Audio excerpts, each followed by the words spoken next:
વૈશ્વિક આધ્યાત્મિક ગુરુ અને માનવતાવાદી નેતા ગુરુદેવ શ્રી રવિશંકરની હાજરીમાં દિવ્ય સત્સંગ માટે સુરતના રાજ નીલગિરી ગ્રાઉન્ડ લિંબાયત ખાતે આશીર્વાદ મહોત્સવમાં અભૂતપૂર્વ 16,000થી વધુ સહભાગીઓ એકઠા થયા હતા। सांसद અને કેબિનેટ મંત્રી સી.આર. પાટીલ, વિધાનસભાના શ્રીમતી સંગીતા પાટીલ અને પ્રવીણભાઈ ગોગારી પણ ઉપસ્થિત રહ્યા હતા। પ્રોગ્રામમાં ઉપસ્થિત લોકો ભક્તિમય સંગીતના પવિત્ર સ્પંદને અને ગુરુદેવના ગહન સૂક્ષ્મ જ્ઞાનમાં મગ્ન થયા હતા। જ્યારે તમે ધ્યાનનો અભ્યાસ કરો છો ત્યારે તમે ભય, દુઃખ અને ચિંતામાંથી મુક્તિ મેળવો છો। ગુરુદેવે કહ્યું હતું કે એક ગુરુ તમારી ચિંતાઓ દૂર કરવા તમારા શહેર કે નગરમાં આવે છે। ચિંતાઓ પોતાની સાથે ન લઈ જઈને તમારા ચહેરા પર સ્મિત સાથે ઘરે પાછા ફરો। સંગીત અને જ્ઞાનના સમન્વય સાથે સત્સંગ આગળ વધવાની સાથે ઘણા સહભાગીઓ ઉત્થાન, હલકા અને આનંદ અનુભવ્યો હતો। ગુરુદેવે વધુમાં કહ્યું હતું કે આર્ટ ઓફ લિવિંગ સંસ્થાએ દેશભરમાં 70 નદીઓ અને પ્રવાહોનો પુનરુત્થાન સાથે જળ ક્રાંતિની શરૂઆત કરી છે। કેવી રીતે સંગઠનને શહેરો અને ગામડાઓને જળ સકારાત્મક બનાવવા માટે કામ કર્યું છે। પરિણામે ઘણા શહેરો ટેન્કર મુક્ત બન્યા છે, જ્યારે ઘણા બોરવેલ પાણીનું સ્તર 2500 ફૂટથી ઘટીને 10-12 ફૂટ થઈ ગયું છે। ગુરુદેવે કહ્યું હતું કે શાંતિ સે ક્રાંતિ લાની હૈ, ક્રાંતિ શાંતિ થકી આવી જોઈએ। અગાઉ ગુરુદેવે ગઈકાલે ભવ્ય અન્નકૂટ સમારોહમાં આશીર્વચન આપ્યા હતા, જ્યાં 100 મહિલા સ્વયંસેવકોએ માત્ર 6 કલાકમાં 2081 પ્રકારની શાકાહારી વાનગીઓ તૈયાર કરી હતી। અગાઉ 1 નવેમ્બરના રોજ ગુરુદેવે સીડ ધ અર્થ કાર્યક્રમની અધ્યક્ષતા કરી હતી, જેમાં 5,000 આર્ટ ઓફ લિવિંગ સ્વયંસેવકોએ વાસદમાં વનીકરણની એક મોટી પહેલમાં 2.5 લાખ સીડ બોલનું વાવેતર કરીને અનોખો વિશ્વ રેકોર્ડ બનાવ્યો હતો। ગુરુદેવે હાલમાં ગુજરાતના 5 દિવસના પ્રવાસ પર છે, જેની શરૂઆત અમદાવાદમાં કર્ણાવતી ક્લબમાં દિવાળીની ભવ્ય ઉજવણી સાથે થઈ હતી, જેમાં 7,000 પ્રતિભાગીઓએ હાજરી આપી હતી। 5 દિવસીય પ્રવાસનો ઉદ્દેશ્ય આધ્યાત્મિકતા, આત્મજ્ઞાન અને પર્યાવરણ રક્ષણના અનોખા મિશ્રણ દ્વારા ગુજરાતના હજારો લોકોમાં એકતા લાવવાનો છે। સૌના હરિયાણા અને વધુ સમૃદ્ધ ભવિષ્ય પ્રત્યે સંવાદિતા, કૃતજ્ઞતા અને પ્રતિબદ્ધતાને પ્રોત્સાહન આપવાનો છે।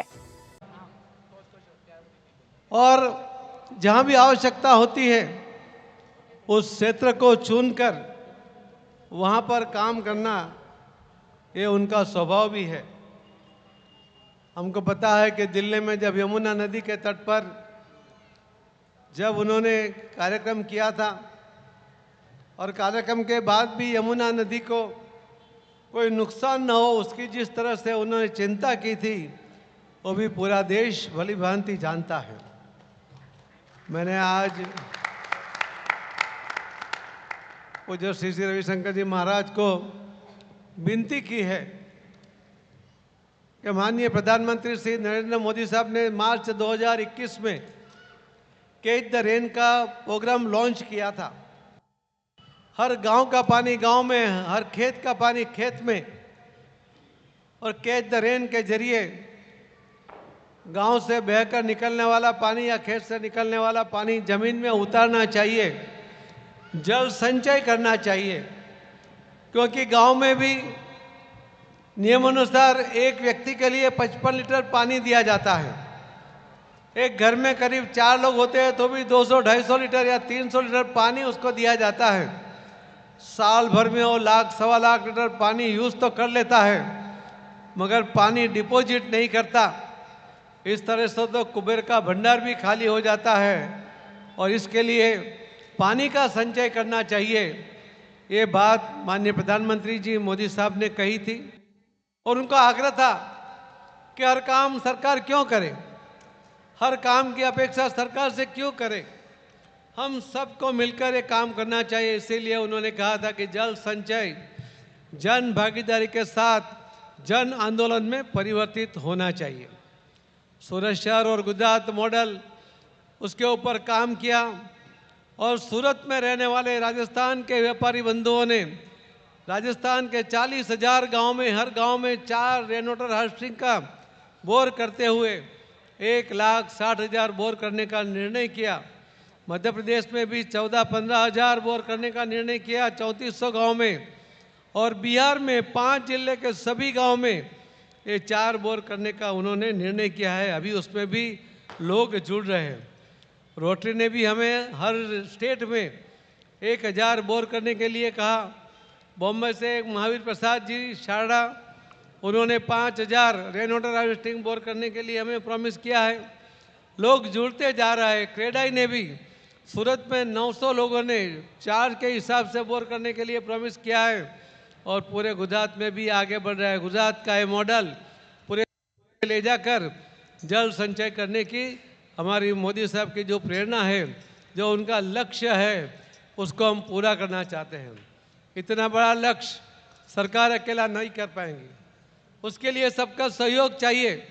और मैंने श्री रविशंकर जी महाराज को यही कहा कि आपका योगदान, आपका साथ अगर मिल जाए तो पूरे देश में कभी भी पानी के लिए किल्लत ना होगी, हर व्यक्ति को पूरा पानी मिलेगा।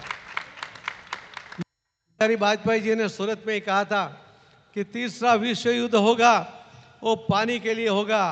मैं आज इस मंच से कह सकता हूं कि वह पूज्य रविशंकर जी महाराज का सहयोग हो, माननीय प्रधानमंत्री जी मोदी जी की कल्पना हो, तो तीसरा युद्ध हो तो हो, मगर पानी के लिए भी होगा तो भी भारत उस युद्ध में शामिल नहीं होगा, क्योंकि वहाँ तक हम सब के लिए पानी की व्यवस्था सब मिलकर करेंगे, तो कोई युद्ध में जाने की आवश्यकता नहीं होगी। और इसी प्रार्थना मैं माननीय श्री रविशंकर जी महाराज को भी मैंने की है, आप सबको भी मैं, कभी तो हम गांव का पानी गांव में, शहर का पानी शहर में वो उतारे, और खेत का पानी खेत में, और हम घर का पानी घर में भी उतारने के लिए डिज़ाइन बना रहे हैं। माननीय महाराज जी के जो संस्था है उन्होंने बहुत सा काम किया है। वो मुझे दिल्ली ऑफिस में मिले भी थे, और हम अगले वीक और मिलने वाले हैं। हम सब मिलकर ये काम करें, जल संचय भी करें और जन भागीदारी के साथ उसके ऊपर काम करें। यही विनती के साथ मैं फिर से पूज्य श्री रविशंकर जी महाराज आज सूरत पधारे, उनका बहुत बहुत स्वागत करता हूँ, बहुत बहुत धन्यवाद करता हूँ। सूरत में सब चीज़ पूरी होती है। मैंने कहा मेरा बड़ौदा में कार्यक्रम अभी तय हो गया है कि मैं कैसे उसको, नहीं आप आ जाइए, दोपहर में हम सत्संग करेंगे। मैंने कहा धूप होगा, दोपहर में कौन आएंगे, इतने धूप में कैसे बैठेंगे लोग। नहीं, हम सब के लिए कैप का भी अरेंज कर देंगे। तो सब कैप पहन के बैठे। मैंने इनका इतना आग्रह था, गुरुदेव इसी बार अभी आप आइए, और कम समय में इन्होंने सब, और पूरे कार्यकर्ता यहाँ के जो भी कार्यकर्ता गण हैं सब मिल कर के किया। इससे ये दर्शाता है कोई भी चीज़ असंभव नहीं है। और गुजरात के लोग यदि मन करते हैं तो दुनिया को इधर से उधर कर देंगे।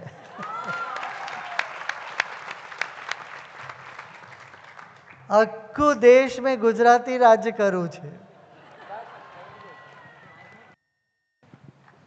पूरे देश को चमका दिया। 370 हटाया, कश्मीर को साथ जोड़ दिया। कहीं नीचे पड़ा हुआ था देश, वो देश कहाँ से कहाँ आज ऊपर निखर के आया, यूरोप को पीछे करके आगे निकल गया। इससे बड़ी उपलब्धि दुनिया के मंच में असंभव ही समझना चाहिए। इससे बड़ी उपलब्धि, ऐसी उपलब्धि 10 साल में हुआ है, तो अभी मान लो ऐसे ही और 10 साल चले तो कहाँ से कहाँ पहुँच जाएंगे, दुनिया में नंबर 1 हो जाएंगे हम लोग।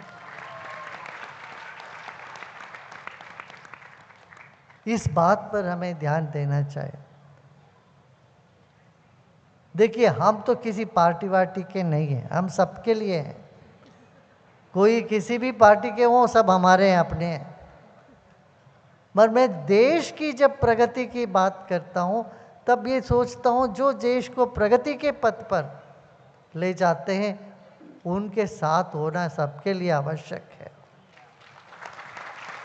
उस वक्त हमें ये सब चीज़ें अपनी जो स्वार्थ है, अपनापन है, ये सब छोड़ के देश के लिए क्या उत्तम है ये देखना चाहिए। अभी पाटिल जी ने मेरे को बताया कैसे उन्होंने सूरत को पानी का ये क्रांति लेके आया, जल की क्रांति। इसी तरह की क्रांति देश भर में होना चाहिए। हमारे आर्ट ऑफ लिविंग के संस्था ने भी में 75 नदियों का पुनरुज्जीवित किया गया और हजारों तालाबों को ठीक किया। ये सब हमारे युवा कार्यकर्ता मिलके किए, जन भागीदारी के वजह से हो पाया। ये आंदोलन की बात करें, वो ये जन आंदोलन ही बना। एक मैं छोटा सा उदाहरण देता हूँ। शोलापुर, महाराष्ट्र में, शोलापुर में एक तालाब था और कूड़ा करकट उसमें डालते थे, इतना गंदगी, बदबू, बड़ा सा तालाब। और उसको साफ करने के लिए वहाँ के म्युनिसिपैलिटी ने कहा इसमें तो हमको 1000 करोड़ ले। तो आर्ट ऑफ लिविंग ने आवाज़ उठाई और साथ जितने भी गैर सरकारी संस्था हैं सबको साथ में लिया। स्कूल कॉलेजों में योग ध्यान का शिविर हुआ, उन बच्चों को भी साथ में लिया। मेरे ख्याल से 10-12 करोड़ में वो पूरा जलाशय है शुद्ध कर दिया। अभी ऐसा उस पानी की सारी गंदगी हट गई।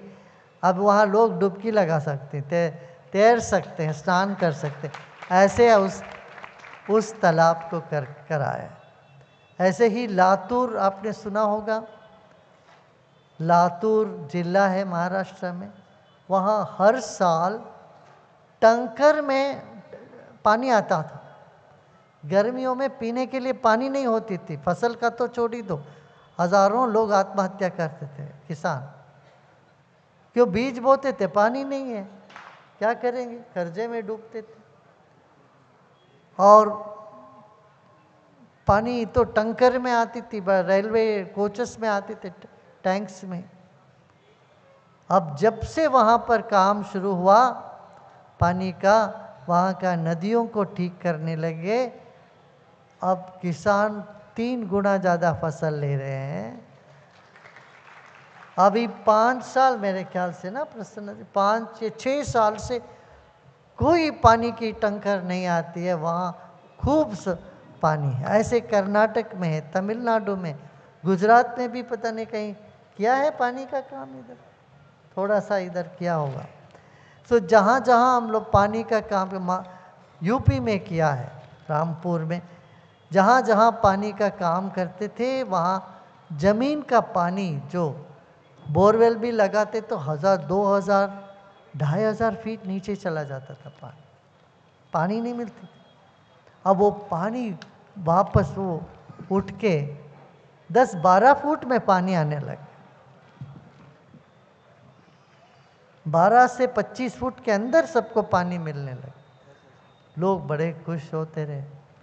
रिपोर्टर अरविंद राठौड़, जनादेश न्यूज, सूरत।